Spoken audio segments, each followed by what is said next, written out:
আসসালামাইকুম।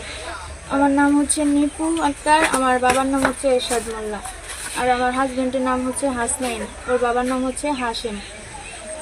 ওর বাসা হচ্ছে দোজমউদ্দিন, বাড়ি হচ্ছে শিকদার বাড়ি।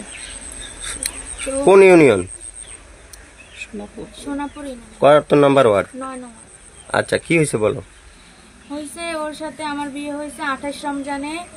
ওর সাথে আমার সম্পর্ক 3 বছর প্লাস। তো হইতেছে আমার এর আগে একটা বিয়ে হয়েছে, ওর জন্য ও বলার কারণে আমার বিয়েটা ডিভোর্স হয়ে গেছে। তো বিয়ে ডিভোর্স হওয়ার পরে ওর সাথে আমার সম্পর্ক 3 বছর প্লাস। তো হইতেছে ও ওই দিন আমার সাথে দেখা করতে গেছে। দেখা করার পরে এলাকা ভিত্তিক মানুষ দেখছে, দেখার পরে ওরে বাসা নিয়ে গেছে। পরে ওর বিয়েতে সম্মতি ছিল। ওরে অনেকবার জিজ্ঞেস করছে ও বিয়ে করবে কিনা। ও বলছে যে হ্যাঁ, আমাদের 3 বছরের সম্পর্ক, আমি ওরে বিয়ে করবো। তো ও আমারে বিয়ে করছে। বিয়ে করার পরে ও বিয়ে করে আমার বাসা থেকে আসার পর থেকে একদিন ছিল আমাদের বাসায়। আসার পর থেকে ওরা আমি যত ফোন দেই, যত নাম্বার দিয়ে ফোন দেই, ও আমার কোনো ফোন রিসিভ করে না। তো ও কইতাছে একবার রিসিভ করছে, বলছে যে ওর ফ্যামিলি মানবো না, ও মানবে না। তো ওর জন্য আমি সব জায়গায় ছোট হয়েছি, সমাজের কাছে, ফ্যামিলির কাছে।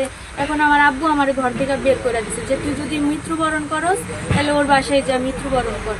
এখন আমার তো আর কোনো সাইড নেই। আমার ওর ফ্যামিলি যদি না মানে, ও যদি না মানে, তাহলে আমার মৃত্যুবরণ করলে আমি এই জায়গায় মৃত্যুবরণ করবো। আমি এই সিদ্ধান্ত নিয়ে এই জায়গায় আসছি। তুমি কি তার সাথে সংসার করতে চাও নাকি? জি, আমি ওনার সাথে সংসার করতে চাই। আর যদি ওর সাথে আমার সংসার না হয় তাহলে আমার মৃত্যু এ পর্যন্তই। এখন তুমি আছো ছেলের বাড়িতে আছো? জি, ওর বাসাতে আইছি, হাসনাইনের বাসাতে।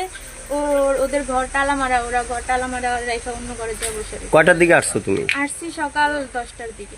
আচ্ছা, তোমাদের বাসাটা হলো কোথায়? আমাদের বাসা হচ্ছে দালাল বাজার, কাটছড়ি ইউনিয়ন, কয় নং ওয়ার্ড? 9 নম্বর, কি বাড়ি? মোল্লা বাড়ি। আচ্ছা, ওটা বলা বয়নের দিনের ভিতরে। এখন তোমার ইচ্ছেই হলো এই ছেলের সাথে সংসার করা। জি। তোমার নাম হলো কি? নিপু বেগম। নিপু বেগম। মৃত্যু না নিপু? নিপু নিপু। আচ্ছা, বাবার নাম? এরশাদ মোল্লা। আচ্ছা, তোমাদের কাবিন হয়েছে কত টাকা? আমাদের কাবিন হয়েছে 3 লাখ। 3 লাখ। জি, বিয়েটা হয়েছে আজ থেকে 2 মাস আগে। জি, এখন ছেলে তোমার কোনো খোঁজ খবর না নেয় না, এই জন্য তাদের বাসায় চলে আসছো। জি। যোগাযোগ হয় না কতদিন? যোগাযোগ অনেক দিন হয় না, ওরা ফোন দিলে ও ফোন রিসিভ করে না। এখন সর্বশেষ তুমি আইনের কাছে এই বিষয়ে বিচার চাও? জি, তুমি কি মূলত তুমি সংসার করতে চাও, ইচ্ছুক? জি। ওকে, ধন্যবাদ। আর কোনো ইয়ে নেই।